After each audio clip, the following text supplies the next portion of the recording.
Bismillahirrahmanirrahim. Assalamualaikum warahmatullahi wabarakatuh.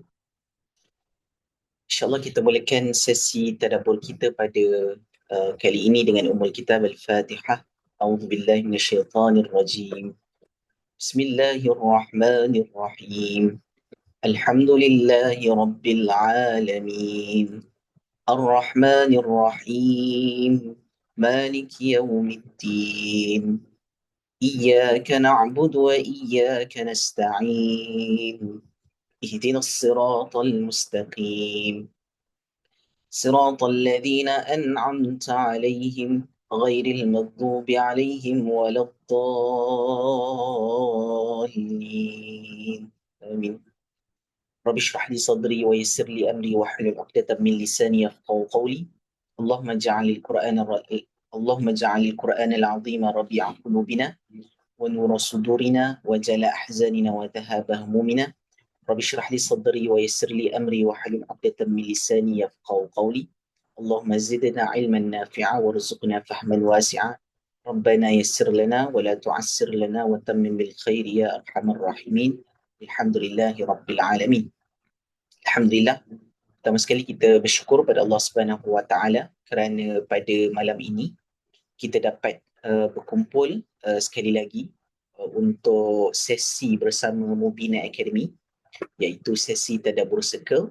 Dan saya harap siapa yang dah join sesi lepas dapat banyak manfaat, terutamanya apabila Al-Quran ini bukan sekadar untuk dibaca, tetapi apabila kita fahami, kita hayati, kita tadabbur, kita akan dapat beberapa aspek yang sangat-sangat menumbuhkan jiwa, terutamanya apabila kita nak menuju kepada seorang insan yang bergelar ahsani taqwim, iaitu the best version of ourselves.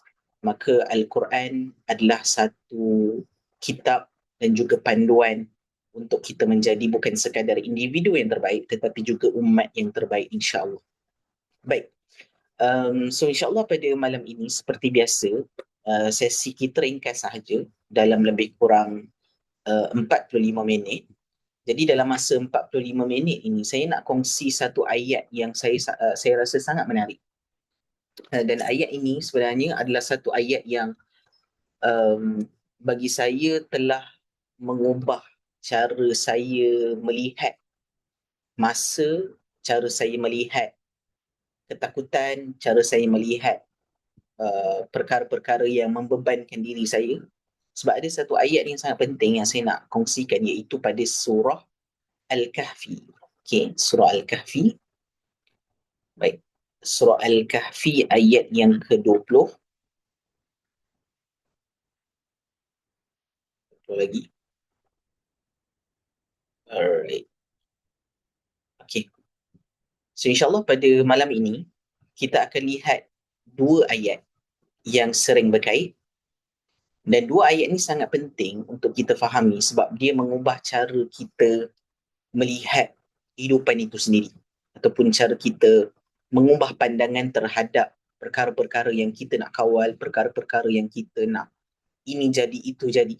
Jadi ini ayat yang memberikan kita gambaran betapa pentingnya untuk kita bergantung pada Allah Subhanahu Wa Taala. Baik, saya baca dulu. A'udzu billahi minasyaitonir rajim. Bismillahirrahmanirrahim. ولا تقولن لشيء إني فاعل ذلك غدا إلا أن يشاء الله واذكر ربك إذا نسيت وقل عسى أن يهديني ربي لأقرب من هذا رشدا. Dan janganlah engkau berkata mengenai sesuatu yang hendak dikerjakan, bahawa aku akan lakukan yang demikian itu kemudian nanti. Melainkan, hendaklah disertakan dengan berkata insya-Allah. Dan ingatlah, serta sebutlah akan Tuhanmu jika engkau lupa, dan katakanlah mudah-mudahan Tuhanku memimpinku ke jalan petunjuk yang lebih dekat dan lebih terang dari ini. Baik. So, siapa yang membaca ayat ini, secara automatik ia akan menerangkan yang pertama sekali, untuk kita fahami ayat ini untuk siapa? ayat ini sebenarnya adalah kepada Nabi sallallahu alaihi wasallam. Dan juga kalau kita nak tahu, surah Al-Kahfi diturunkan sebab apa? Surah Al-Kahfi diturunkan disebabkan ada orang-orang Yahudi yang mana telah orang kafir Quraisy telah bertanya kepada orang-orang Yahudi, apa soalan yang nak ditanya kepada Muhammad ni? Kan soalan yang datang daripada kau kan, sebab kau lebih dekat daripada kami tentang agama tu sendiri kan. So orang kafir Quraisy ni telah bertanya kepada orang-orang Yahudi ataupun ahlul kitab pada waktu itu, dan mereka berkata kau tanya beberapa soalan, dan antara soalan dia adalah berkaitan dengan pemuda Al-Kahfi, berkaitan dengan kisah Nabi berkaitan dengan pemuda daripada kisah berkaitan dengan Al-Kahfi yang pertama. Yang kedua adalah berkaitan dengan Zulkarnain, dan seterusnya adalah berkaitan dengan ruh terutamanya. Maka bila mana ditanya kepada Nabi sallallahu alaihi wasallam soalan tersebut, seorang kafir Quraisy ditanya kepada Nabi sallallahu alaihi wasallam soalan-soalan itu, maka apa Nabi jawab? Esok aku datang dengan jawapan. Maka bila mana Nabi datang pada hari esok, maksudnya wahyu tidak diturunkan kepada Nabi untuk berapa lama? Untuk 15 hari. 15 hari wahyu tidak diturunkan kepada Nabi sallallahu alaihi wasallam. Adakah disebabkan Allah benci kepada Nabi? Adakah disebabkan Allah tinggalkan Nabi? Tidak.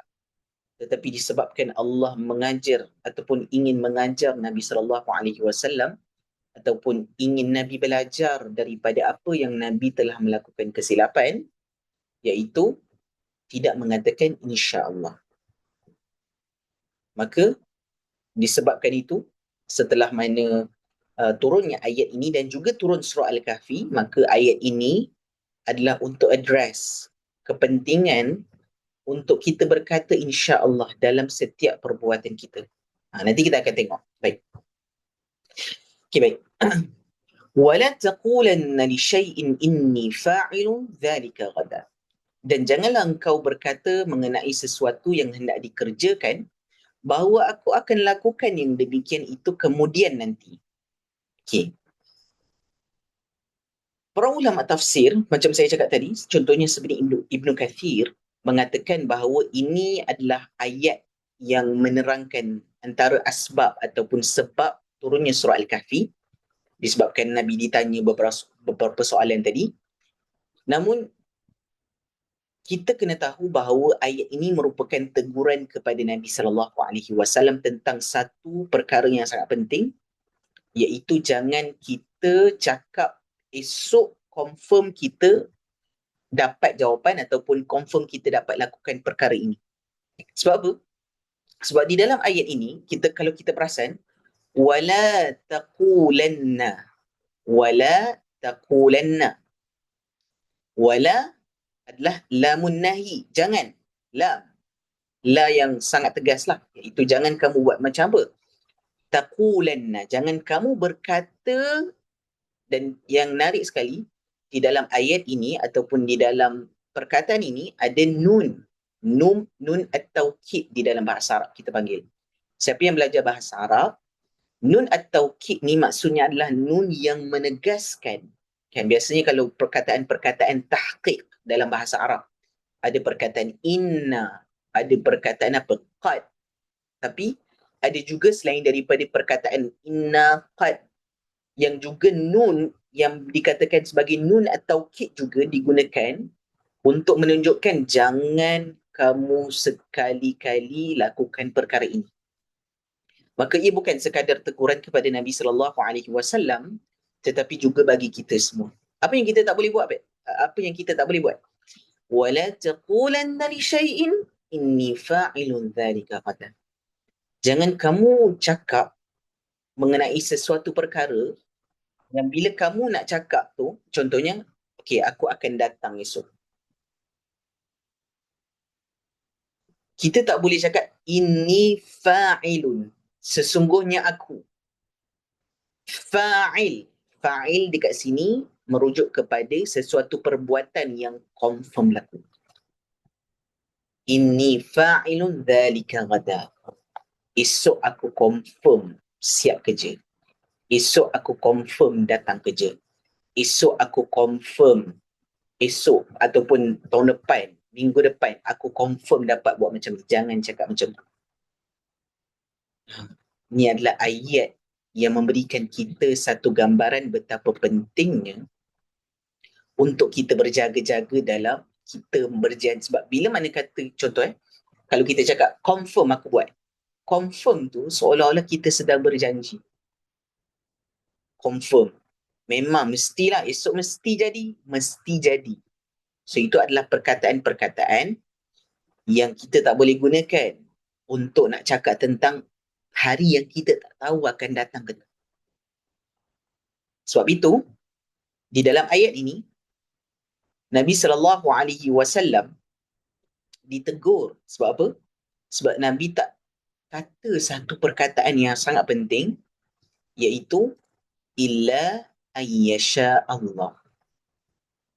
Melainkan dengan kehendak Allah. Maksudnya, kalau Allah izinkan, Allah kehendaki, maka akan berlaku. So Nabi SAW tidak salah maksudnya, sebab Nabi SAW merupakan Rasul yang membawa wahyu, dan sudah semestinya Allah tidak akan meninggalkan Rasulnya. Betul tak?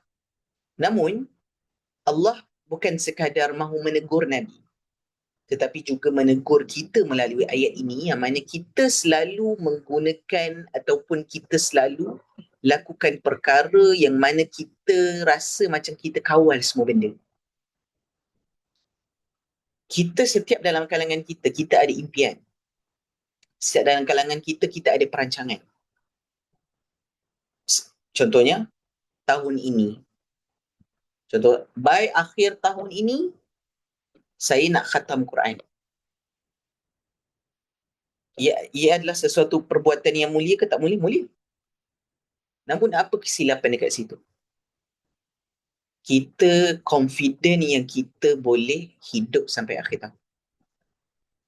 Sedangkan lafaz yang kita perlu lafazkan setiap kali apabila kita nak melakukan sesuatu perkara, hatta perjanjian, lafaz yang kita kena lafazkan iaitu insya-Allah. Sebab illa ayyasha-Allah ni adalah dalam bentuk kata kerja.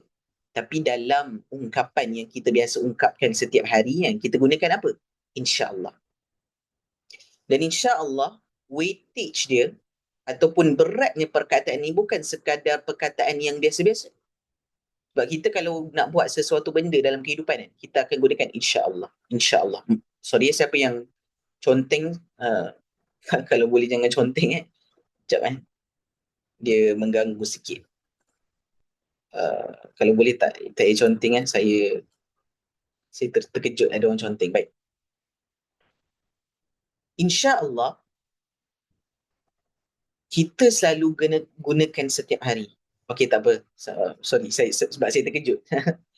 Okey, insya-Allah kita gunakan setiap hari. Namun kita tahu tak betapa beratnya ungkapan ini.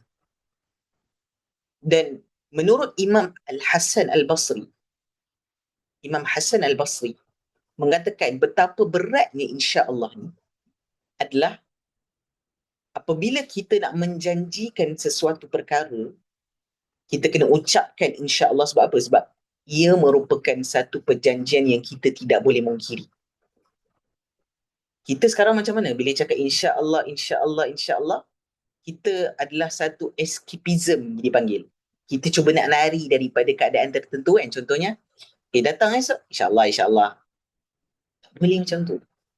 Memanglah kita cakap insya-Allah tu, tapi kita kena pastikan bila mana insya-Allah kita ucapkan dalam keadaan kita nak laksanakan apa yang kita ucapkan itu, iaitu janji kita kepada kawan kita, kepada ahli keluarga kita, kepada mereka yang kita ucapkan insya-Allah, itu merupakan janji kita. Kalaulah Allah tak izinkan, yes, itu yang dimaksudkan. Melainkan Allah tak izinkan, benda lain berlaku, tak ada masalah. Tapi bila once kita mengucapkan insya-Allah, itu merujuk kepada kita punya komitmen, kita akan buat terbaik, kita akan cuba usaha sedaya upaya untuk laksanakan janji kita pada orang yang kita telah ucapkan insya-Allah itu. Melainkan ada sesuatu yang tiba-tiba timbul ataupun kehendak Allah, okay? Qadar Allah masya, tiba-tiba berlaku sesuatu perkara, kita tak boleh elak. Tapi dengan kita upaya kita, kita akan cuba buat yang terbaik juga. Okay. Wadhkur rabbaka idha nasit. Dan jika kamu ingat, maksudnya kan kadang-kadang bila mana kita kan kita hidup dalam dunia, kadang-kadang ingat, kadang-kadang lupa kan. So bila mana once selepas contoh esok aku hantar beg engkau contoh kita cakap kat kawan kita tapi kita tak cakap insya-Allah, tapi kita tak cakap insya-Allah tu bukan disebabkan kita tak nak cakap, tak, disebabkan kita terlupa kan. Tapi once contohnya bila mana lepas 1 jam kan kita cakap kat kawan kita, kita nak hantar beg tu, lepas tu kita Allah tadi tak cakap insya-Allah, maka dalam ayat ini wadhkur rabbaka idza nasit. Jika kamu ingat, kamu kena cakap insya-Allah. Dan ini dipersetujui, contohnya Imam Ibn Kathir menukilkan pendapat daripada Imam Al-Hasan Al-Basri mengatakan perkara yang sama. Kalau ingat sahaja walaupun perkara itu mengambil masa setahun, walaupun perkara itu tiba-tiba lah seminggu lepas aku tak cakap insya-Allah, kena cakap insya-Allah. Kenapa ini sesuatu yang berat? Kenapa ini dalam ayat ini? Kenapa sampaikan para ulama tafsir mementingkan perkataan insya-Allah ni? Kenapa? Sedangkan perkataan ni kita guna setiap hari, betul tak? Kerana ia merupakan salah satu lambang keimanan seseorang. Apa keimanan seseorang itu? Adalah dalam setiap tindak tanduknya, dalam setiap usahanya, siapa yang membenarkan? Allah. Siapa yang membenarkan dia hidup? Siapa yang membenarkan dia bekerja? Siapa membenarkan dia berjalan? Siapa yang membenarkan dia jogging? Siapa membenarkan dia berada di dalam kelas tadabbur pada malam ini? Allah. Sebab itu, sebab itu, kalau perasan, saya kalau di sesi dengan Mubina Academy, saya sentiasa letakkan perkataan insya-Allah. Sebab saya tak pasti sama ada malam ni, adakah saya dapat join kelas, buat kelas, ataupun adakah saya tak dapat buat kelas. Sebab saya minggu lepas memang sesama demam teruk. Sangat teruk. Sampai kan kena pergi klinik 2-3 kali kan. Sebab saya tahu walaupun saya dalam keadaan saya masih muda, tapi masih kita tak tahu apa kehendak ataupun apa yang Allah akan letakkan di hadapan kita selepas ini. Sama ada sakit, sama ada gembira, sama ada apa-apa yang berlaku di depan kita, kita tahu. Sebab itu kita kena sentiasa ucapkan insya-Allah, itu melambangkan keimanan seseorang. Maka teguran ini berat. Sebab apa? Sebab Allah telah pos sebentar wahyu selama 15 hari.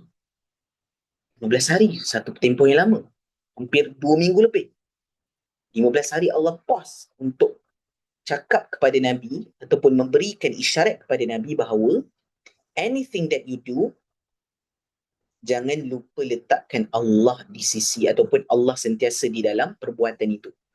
Kerana meminta wahyu sebab untuk menjawab soalan orang-orang Quraisy tu, ia adalah wahyu daripada Allah. Lagilah berat sebab wahyu tu datang daripada Allah kan, melalui perantaraan malaikat Jibril. Namun Nabi kena ingat, siapa yang bagi wahyu tu? Siapa yang mengizinkan wahyu tu turun? Kalau tidak diizinkan, maka tak dapat jawapan. Dan begitu juga dengan kita. Kita kena ingat dalam setiap tindak tanduk kita, Allah yang membenarkan. Dan Allah yang memberikan kita peluang untuk kita lakukan perkara-perkara yang kita sedang lakukan, terutamanya daripada sudut hubungan kita dengan Al-Quran sekarang. So itu sangat penting untuk kita sentiasa ucapkan Alhamdulillah bila mana Allah memberikan kita peluang atas ruang, contohnya join kelas macam ni ataupun join mana-mana kelas, join mana-mana perkongsian ilmu yang bermanfaat. Sebab dia mengingatkan kita tentang betapa kita sangat memerlukan guidance dan juga bantuan daripada Allah Subhanahu Wa Taala. Okay? So itu adalah berkaitan dengan janji ataupun perbuatan yang kita nak lakukan pada hari esok ataupun pada tahun-tahun yang akan datang. Sebab apa saya cakap ini sangat penting? Sebab kita berada di fasa awal tahun lagi. So dalam fasa awal tahun ini, kita dah dalam fikiran kita macam-macam dah. Contohnya yang terdekat adalah bulan Ramadan. Bulan Ramadan sangat dekat. So kita dah fikir, okey, raya nanti nak pakai baju apa? Raya nanti nak tukar langsing apa? Raya nanti nak makan apa? Raya nanti nak kuih apa? Kita dah fikir macam tu. Namun kita kena ingat bahawa dalam keadaan kita berfikir perkara-perkara macam itu, ungkapan yang kita kena laksanakan betul, insya-Allah. Tapi yang paling penting adalah di dalam ayat ini ada satu doa yang Allah tinggalkan bagi kita semua. Dan doa ini adalah satu doa yang sangat-sangat powerful. Saya dapat doa ni sebab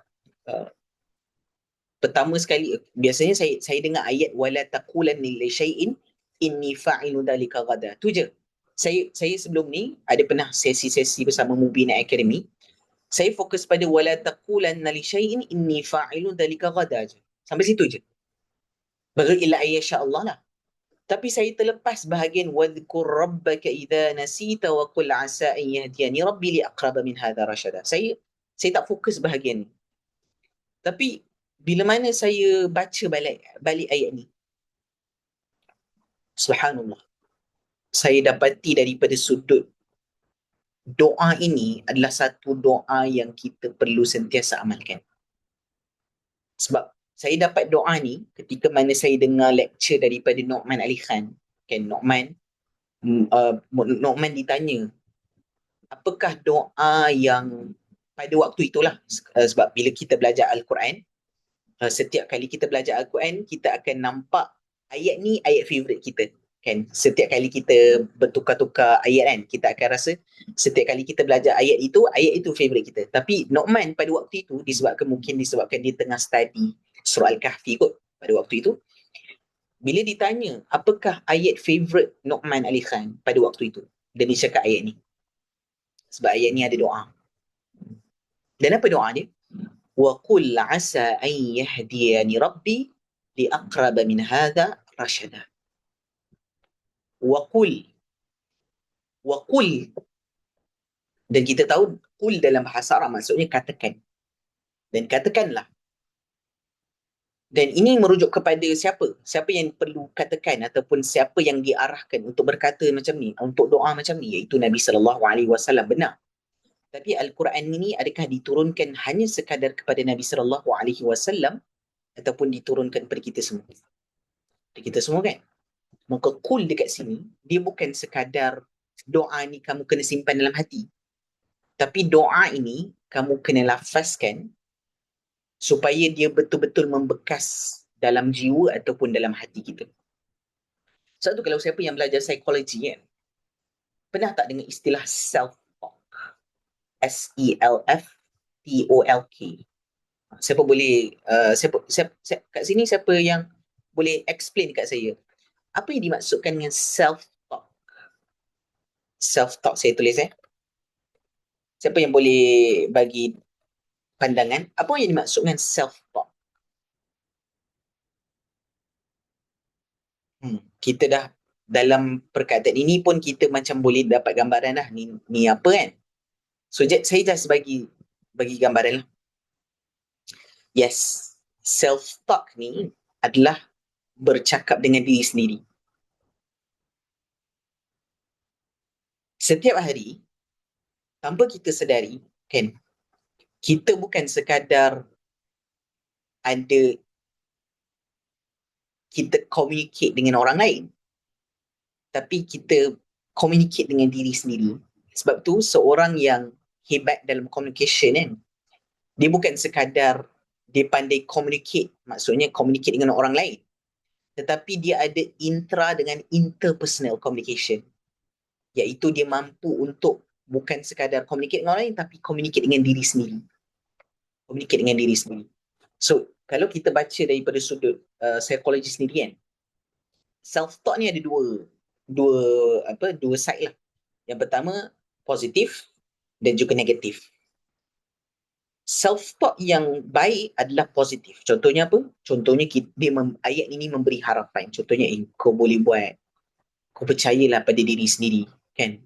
So, kita cakap dengan diri sendiri. Sama ada dalam hati ataupun kita cakap lah. Kau boleh lah Azmi. Kan? Contoh, itu adalah salah satu. Sebab tu kalau kita tengok cita-cita apa-apa yang motivation ke apa kan, dia cakap dengan cermin, you can do this. So tu antara cara dia nak motivate. Tapi janganlah selalu cakap dengan cermin, nanti jadi macam uh, split identity pula kan. Tapi yang kedua, self-talk yang kita tak nak adalah kita negatifkan diri sendiri. Kau tak boleh buat, kau memang loser lah, memang tak boleh buat apa-apa. Tu tak boleh. Kan? So, Qul ni adalah satu juga kita boleh nampak sebagai gambaran untuk kita cakap perkara itu supaya dia memberikan kesan. Dia seperti self-talk. Kan? Apa yang kita perlu lafazkan. Sebab tu doa adalah bukan sekadar self-talk untuk kita, tetapi kita nak bercakap dengan Tuhan. So kita nak bercakap dengan Tuhan, adakah kita kena niat dalam diri sendiri? Tidak. Kita kena cakap. Dan kita kena lafazkan. Barulah perkara itu betul-betul berkesan. Kan? Kalau kita just cakap dalam hati, dia akan hilang tiba-tiba. Tapi kalau kita lafazkan, kita boleh ingat. Kan? Sebab tu orang yang hafal Quran, dia tak, contohnya, illa insyaAllah dibaca dalam hati. Tak. Illa ayyasha Allah. Sebab dia akan memberi kesan kepada dia untuk ingat apa yang dicakap tu. So, ini doa yang sangat penting. Yang mengingatkan kita tentang apa? Tentang Rabb. Okay? Iaitu doa asa ayyahdiyani rabbi liaqraba min hadha rashad. Asa. Perkataan asa ni merujuk kepada mudah-mudahan ataupun harapan yang sangat tinggi. Kan? Harapan. Biasanya asa ni merujuk kepada harapan yang kita letakkan kepada orang yang mempunyai kedudukan yang tinggi. Sebab itu, contohnya, zaman dulu, kalau asa ni digunakan untuk kita asal malik. Moga-moga raja itu mengampunkan aku. Contoh. So, biasanya orang Arab akan menggunakan perkataan asa untuk merujuk kepada dia nak minta sesuatu daripada orang yang lebih tinggi. Maka dekat sini, asa dia merujuk kepada kita harap-harap Allah bagi. Apa yang kita mengharapkan yang Allah Subhanahu Wa Taala bagi? Asa ayyahdiyani rabbi. Moga-moga Tuhanku ataupun moga Tuhan memberikan aku petunjuk. Petunjuk. Hidayah. Hidayah menurut Hamka ada 4. Hidayatul dilalah, hidayatul ilham, hidayatul taufiq, dan hidayatul irsyad. Okay, saya ulang balik. Hidayah, ad-dilalah, al-ilham, al-taufiq, al-irsyad. Ada 4 jenis hidayah. So saya tak boleh nak terangkan semua sekali. Cumanya, di dalam ayat ini, kita specifically meminta hidayah yang terakhir. Yang dipanggil sebagai hidayatul irsyad. Nama saya irsyad kan. Iaitu perkataan rasyada. Nanti saya terangkan. Baik. Sebelum saya pergi kepada perkataan rasyada, perasan tak dalam ayat ini, saya just pergi kepada bahagian technical sikit sebab kita belajar bahasa kita belajar Al-Quran, kita kena belajar sedikit bahasa, sikit je. Boleh sahaja dalam ungkapan ni asa ayyahdiani li aqraba. Boleh sahaja. Contohnya wa qul asa ayyahdiani, dekat nun ni kita letak ya, tak perlu ada ra. Tak ada masalah. Contohnya wa qul asa ayyahdiyani liaqraba min hadha rashada. boleh sahaja. Hadha maqbul. Fi al-lughat al-arabiyah hadhihi al-jumlah maqbulah. Kalau dalam bahasa Arab boleh kita gunakan ungkapan, tak perlu ada ra. Tapi kenapa kena ada perkataan ra dekat sini? Kenapa Allah Subhanahu Wa Taala di dalam doa ini kena ada ra? Kita kena ingat Apabila Allah Subhanahu Wa Taala meletakkan sesuatu perkataan di dalam Al-Quran, Allah mengekalkan, Allah menukarkan, Allah meletakkan di hadapan, Allah meletakkan di belakang, semua perkara penting untuk kita tahu. Okay. Sebenarnya, bila mana Allah Subhanahu Wa Taala meletakkan perkataan Rabbi, maksudnya apa? Hidayah, petunjuk, bimbingan yang sebenar bukan datang daripada diri kita. Bimbingan sebenar bukan datang daripada guru. Bimbingan sebenar bukan datang daripada lecturer. Bimbingan sebenar bukan datang daripada bos. Tapi bimbingan sebenar datang daripada Rabb. Rabb. Apa maksud Rabb? Perkataan Rabb berasal daripada perkataan Rabba yurabbi, iaitu tarbiyah. Allah Subhanahu Wa Taala yang dimaksudkan dengan Rabb dekat sini bukan sekadar Allah itu Tuhan. Tetapi Allah Tuhan yang bukan sekadar suruh kita melaksanakan arahan tanpa apa-apa efek pada diri kita, tidak. Tetapi Allah Subhanahu Wa Taala sebagai Rabb juga adalah Tuhan yang mendidik kita. Cara Allah didik kita adalah Allah akan meletakkan juga dalam kehidupan kita ujian. Dan antara ujian yang kita akan lalui adalah ujian kesedihan, ujian ketakutan, anxiety dan sebagainya. Maka bila mana kita berdepan dengan situasi-situasi sukar, apabila kita berdoa, asa ayyahdiyani rabbi. Sebab dalam surah Al-Qasas, Nabi Musa AS, ketika mana nak pergi ke Madian, Nabi Musa doa apa? Asa rabbi ayyahdiyani sawa as-sabil. Yahdiyani kat belakang. Tapi kat sini yahdiyani kat depan. Asa ayyahdiyani rabbi. So maksud dia apa? Maksudnya dekat sini ayat ini membawa maksud ataupun membawa makna yang lebih besar, iaitu dalam kehidupan kita, kenapa kita perlu berkata insya-Allah? Kenapa kita perlu berkata bahawa kita meletakkan semua perkara yang berlaku di hadapan adalah milik Allah Subhanahu Wa Taala, kerana kita tak tahu sama ada yang depan itu adalah sesuatu yang baik, yang depan itu adalah sesuatu yang menggembirakan kita ataupun sesuatu yang menyedihkan kita.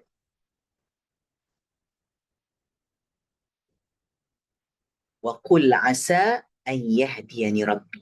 Apa-apa yang berlaku di depan, aku harap Allah Subhanahu Wa Taala akan memandu aku, akan guide aku, akan membantu aku untuk kuat dalam apa-apa pun yang akan berlaku pada hari esok ataupun hari-hari yang akan datang. Dan kita kena ingat, setiap hari kita mati. Ini satu realiti yang ramai orang lupa. Setiap hari kita mati.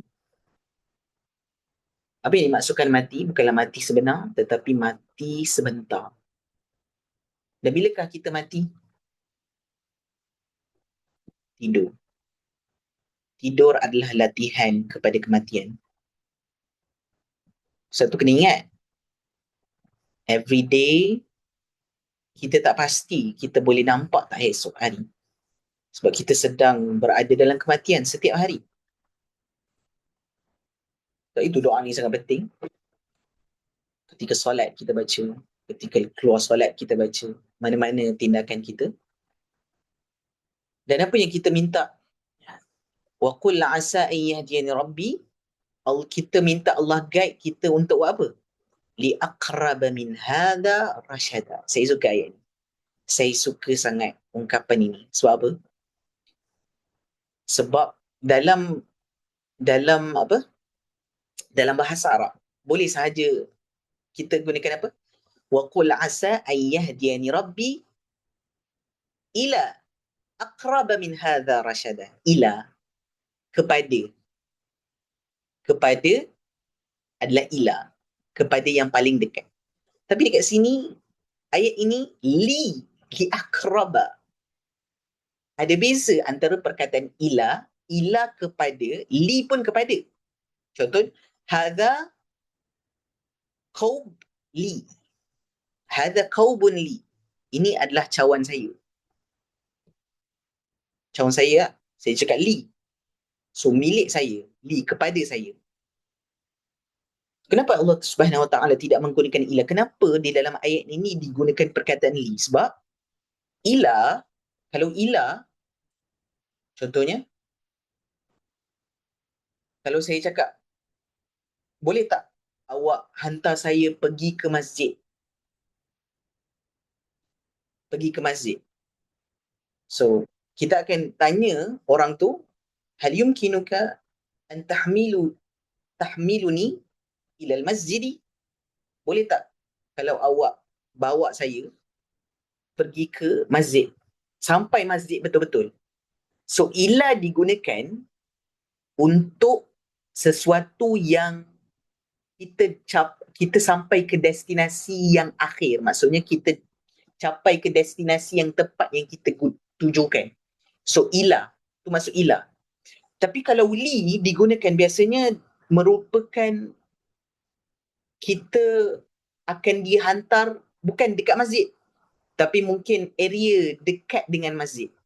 Mungkin luar sikit daripada masjid, mungkin belakang daripada masjid.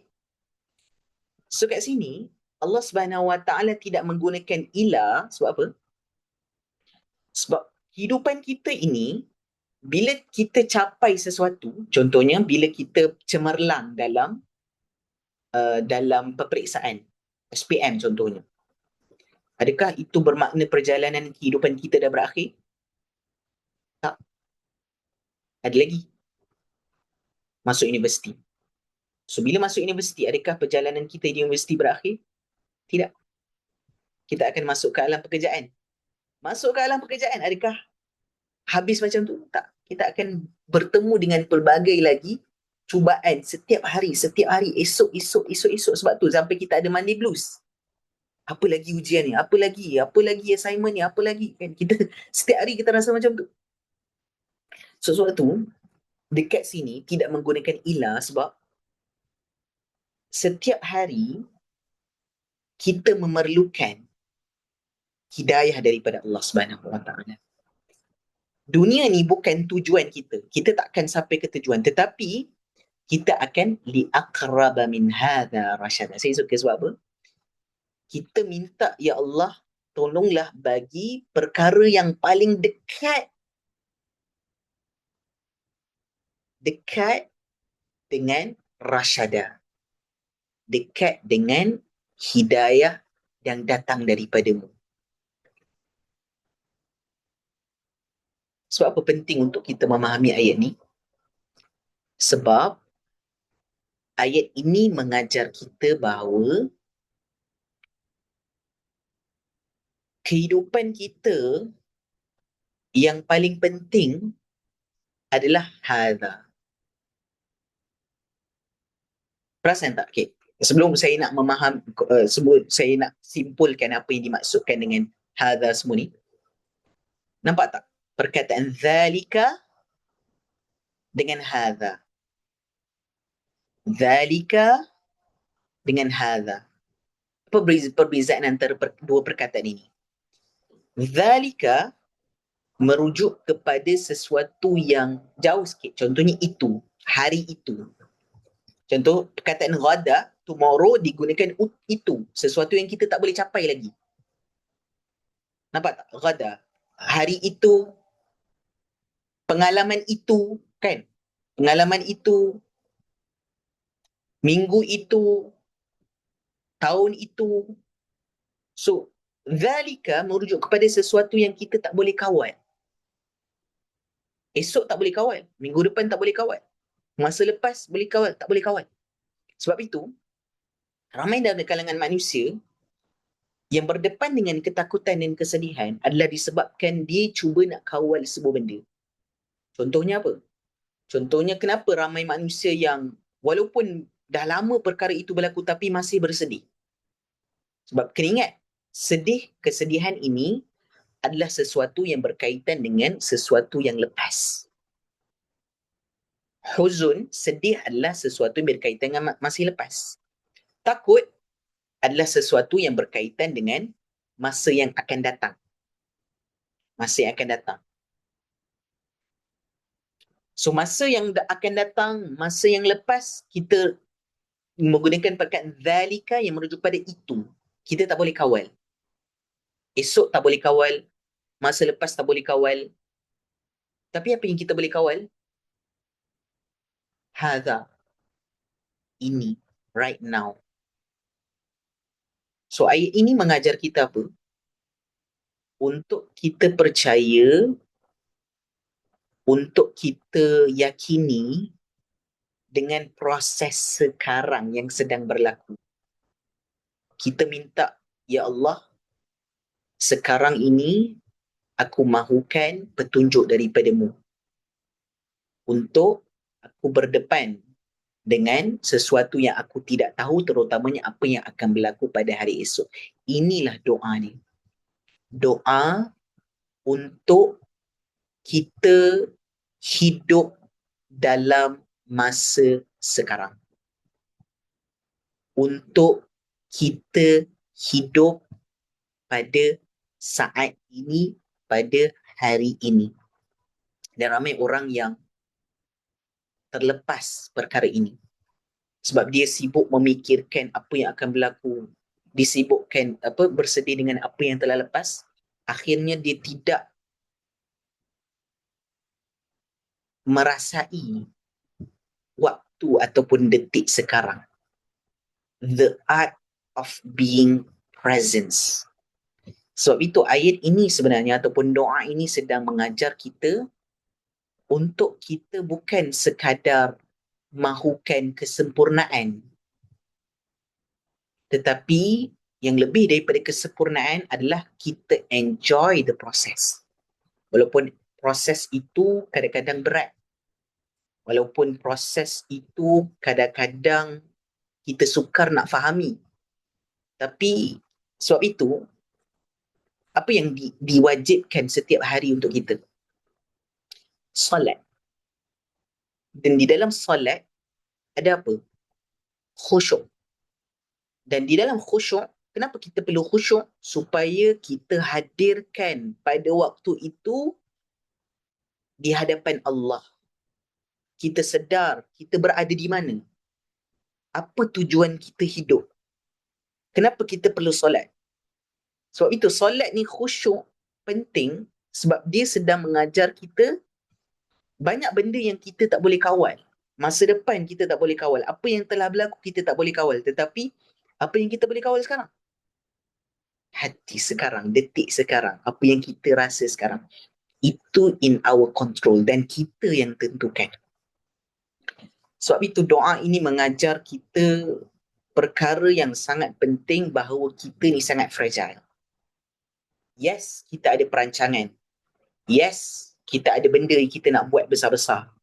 Tapi benda besar-besar takkan berlaku jika kita tak buat ataupun bermula daripada sekarang. Sebab itu, orang yang impikan perubahan, contohnya sebab mungkin antara impian kita pada tahun ini adalah untuk kita berubah. Okay, kita nak jadi orang yang lebih baik daripada tahun lepas. Namun bila mana kita mengharapkan orang itu ataupun orang versi terbaik diri kita tu, kita tapi lama lagi lah. Aku tak nampak lah. Sebab apa? Sebab kita tak enjoy that process right now.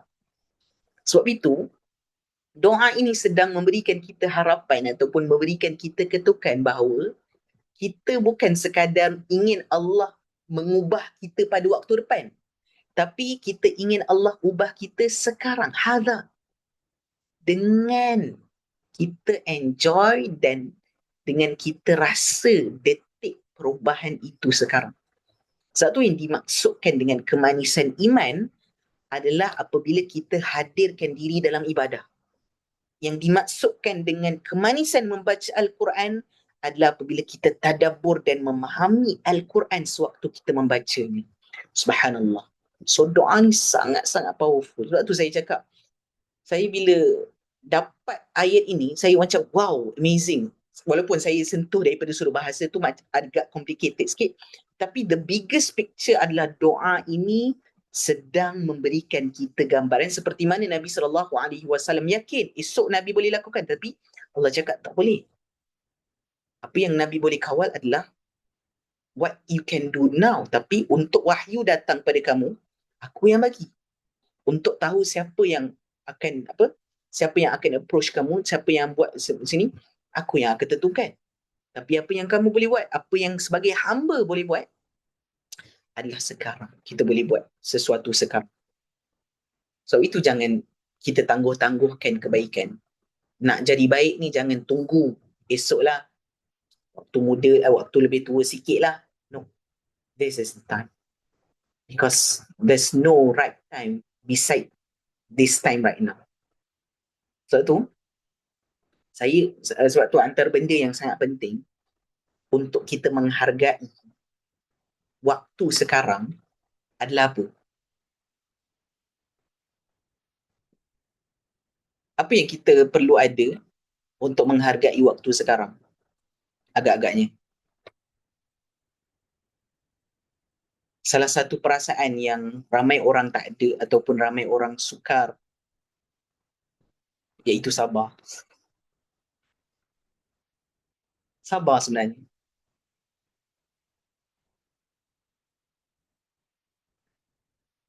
Sebab tu di dalam solat, kan, contoh ayat, Ya ayyuhalladzina amanu ista'inu bis-sabri was-salah. Sabar dulu sebelum solat. Iaitu kita percaya every proses yang kita sedang hadapi, terutamanya proses perubahan, sangat penting untuk kita melalui sabar tu terlebih dahulu. Sebab tu ada orang tanya, Mubina tahun ni tak buat apa-apa ke? Kelas. So saya cakap balik, insyaAllah pada tahun ini, Mubina untuk bulan Ramadan, kita akan fokus kepada kelas sabar. So kelas sabar ni, dan mungkin siapa yang tak kenal saya dah pernah tulis buku bersama Iman Publication, iaitu buku sabar, buku yang dah jual beberapa, so boleh dapatkan di pasaran. Tak silap saya, dah lebih kurang 3,000 terjual lah buku ni. Cumanya itu buku. Pada bulan Ramadan ni memang saya nak fokus kepada bagaimana kita nampak sabar ni, sebab bulan Ramadan adalah bulan untuk melatih sabar kan. Cumanya macam mana kita nak isikan sabar tu lebih lagi. Sebab tu saya rasa kena buatlah kelas bulan Ramadan, dan insyaAllah untuk Ramadan sahaja, sebab mungkin masa kan tak sesuai, saya akan buat kelas hari Sabtu sahaja, iaitu pukul nanti saya akan umumkan balik pukul 8 ke pukul 7, nanti akan masuk dalam grup lah siapa yang berminat. So ni kepada siapa yang berminat join lah. Apa tajuk-tajuk yang saya akan kupas, adakah sabar aku berbaloi? Itu yang pertama sekali, kita nak nampak sabar ni berbaloi ke tak. Sabar apabila berdepan dengan manusia dan situasi sukar, kan, dalam kehidupan kita berdepan dengan manusia sentiasa. Bagaimana kita nak sabar dengan rezeki dan bersangka baik dengan Tuhan. Dan last sekali ada satu lagi kelas secara percuma, iaitu kelas Nabi-Nabi yang bersabar. So selain daripada Nabi Musa, macam mana Nabi-Nabi lain bersabar? Sebab orang lain tak, apa dimaksudkan, apa cerita yang Nabi-Nabi bersabar? So supaya dia menjadi inspirasi. Bulan Ramadan ni kita akan berdepan dengan berbagai ujian, makanan, minuman dan juga pelbagai ujian lain. Maka siapa yang berminat, insyaAllah boleh daftar kelas ni, scan untuk daftar. Ni adalah kelas berbayar lah. Kalau siapa yang tak nak join kelas ni tak ada masalah, dia bukan paksaan.